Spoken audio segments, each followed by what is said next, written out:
gente, boa noite. Então, agora eu vou falar sobre a importância da fotodocumentação quando a gente realiza tratamentos faciais. E a gente tem que saber realmente tirar uma boa foto para que a gente demonstre para as nossas clientes os resultados que a gente tem obtido. Então, é muito importante a forma como a gente vai realizar essa documentação. Então, eu vou dividir a minha tela aqui com vocês nesse momento e vou falando aqui sobre o que eu considero mais importante. Então, quando a gente fala de fotodocumentação, a gente está falando realmente dessas fotos para a gente poder mostrar para o nosso cliente o antes e depois. Então, é um registro fotográfico que vai acompanhar essas evoluções e os resultados dos tratamentos que a gente realiza. A gente vai conseguir mostrar para o nosso cliente um comparativo de antes e depois e promover também resultados para fins científicos. Lembrando que a gente tem softwares específicos para isso e que comprovam que a gente não utilizou nenhum tipo de alteração de imagem, como, por exemplo, o uso de filtros, Photoshop e etc. Então, como que eu posso padronizar para obter uma melhor reprodução fotográfica? É necessário que a gente siga um roteiro para a gente poder organizar desde o local até o preparo dessa pele e a forma como o cliente vai se posicionar.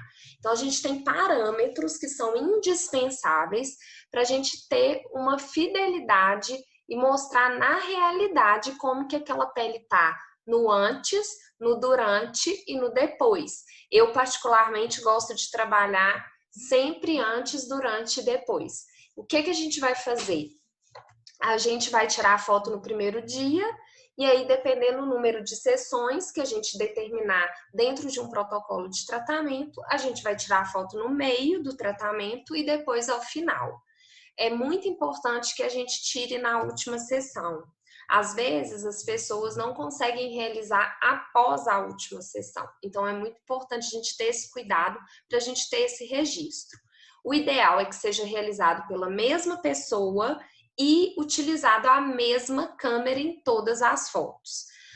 A iluminação é algo que é muito importante e eu posso mostrar aqui para vocês que a gente tem uma diferença de coloração e que pode interferir nessas fotos. Então, por exemplo, eu vou parar de gravar aqui a minha tela, de dividir a minha tela para mostrar o meu rosto. Então, eu estou aqui com uma luz, com ring light. Olha só a super exposição de luz que eu tenho aqui agora.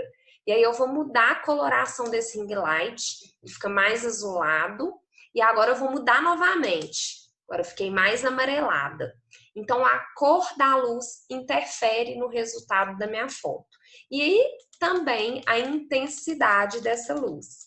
Ó, eu diminuí esse tom amarelado, eu passei agora para o tom branco, diminuí, aumentei, diminuir de novo, passei para o azulado, vou aumentar. Olha como que eu tenho várias alterações de cores aqui na minha pele. Então, é muito importante que a gente consiga realmente ter uma padronização com relação a esse tipo mesmo de luz e de iluminação local, tá? Então, com relação à iluminação, a foto ela não pode ficar nem muito clara e nem muito escura. E ela tem que descrever claramente o meu contorno do rosto, a coloração real da minha pele, as lesões que eu tenho na minha pele. Então, tudo isso tem que estar nítido para mim. E o ideal é que a gente não tenha sombra. Então, por exemplo, dependendo da forma como eu coloco minha luz, eu vou ter sombra. Ó, eu criei uma sombra aqui agora, tá? Na lateral do meu rosto. Se eu tenho esse tipo de sombra na hora que eu tirar a foto, isso interfere no meu resultado. Então, é muito importante a gente tomar esse cuidado, tá? Quando não tem uma iluminação suficiente, eu posso provocar sombras e eu posso tanto acentuar quanto esconder determinadas disfunções. Tem que tomar cuidado também com relação ao flash, porque senão eu posso mascarar algumas disfunções, como por exemplo sulcos, rugas e alguns detalhes que seriam importantes de serem mostrados nessa documentação. Então, olha só, aqui eu tenho um exemplo claro de exposição normal na letra A, superexposição, onde eu tenho uma quantidade muito grande de luz, então a minha pele ficou mais clara, e uma pele que ficou escura, por uma falta dessa iluminação adequada. É importante que a gente tire a foto sempre no mesmo horário, principalmente se a gente utiliza a iluminação natural da sala, porque aí a gente vai utilizar o local, as cores das paredes, e tudo isso vai influenciar nesse processo, tá, gente? O cliente ele deve ser posicionado em frente a um fundo neutro. Então, ou coloca um lençol, uma parede lisa, ou pinta com uma tinta opaca, que não dê reflexo na hora da foto. Geralmente, a gente utiliza fundos azuis. E aí, a gente pode utilizar também uma parede branca, ou preta, ou verde.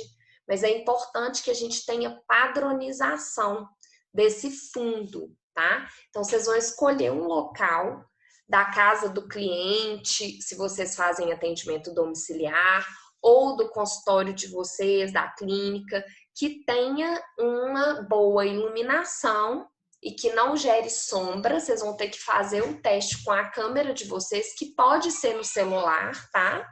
E também que tenha esse fundo adequado para a foto. A gente não pode ter muita informação.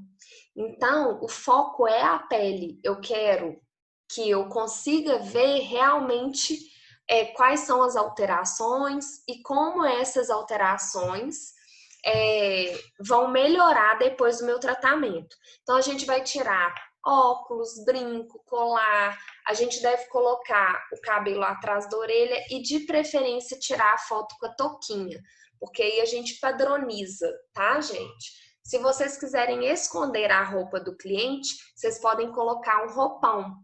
Eu, particularmente, gosto também de tirar foto do pescoço e do colo. Então, arrumem um roupão com gola V para vocês conseguirem realizar essa foto. O ideal é que esteja completamente sem maquiagem, para a gente também retirar a oleosidade da pele para evitar um brilho, e sempre numa face neutra.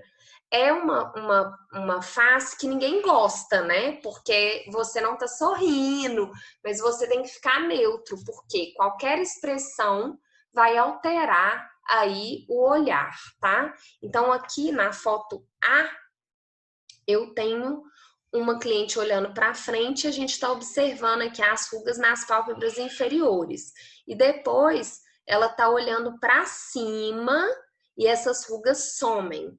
Depois eu estou aqui mostrando ela numa vista lateral, né? E aí a gente consegue observar uma região tanto malar e periorbital sem rugas. E aí na hora que ela sorri, eu consigo perceber que teve uma presença discreta aqui dessas rugas. Então, um sorriso altera essa foto, tá? Além disso, a gente tem distâncias. E aí, pensando nessa posição frontal, quando a gente padroniza uma distância, a gente também consegue ter resultados de antes e depois mais específicos.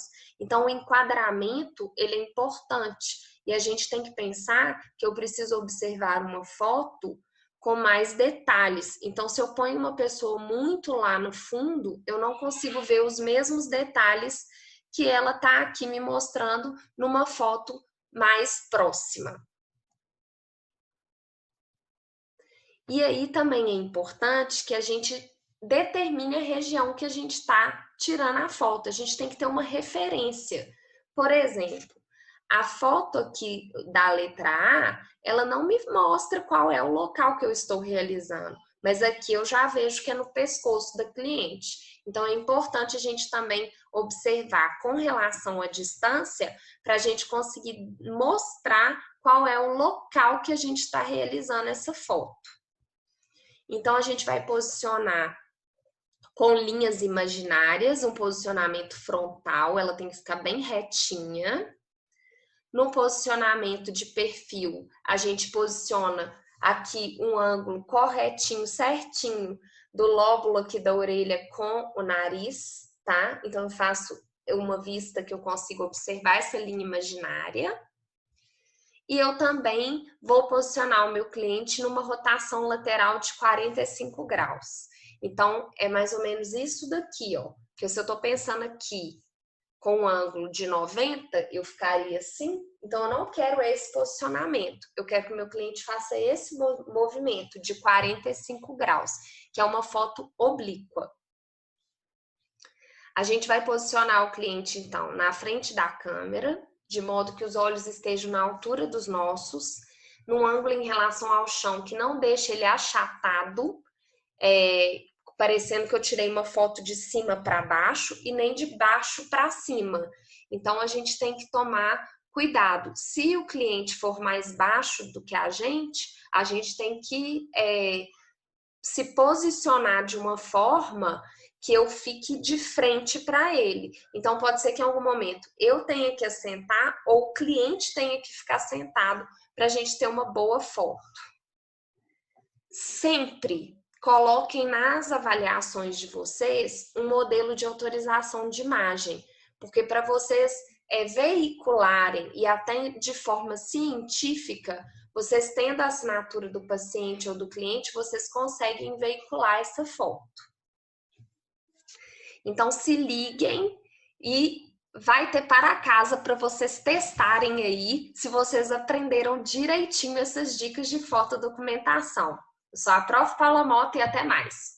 Beijo!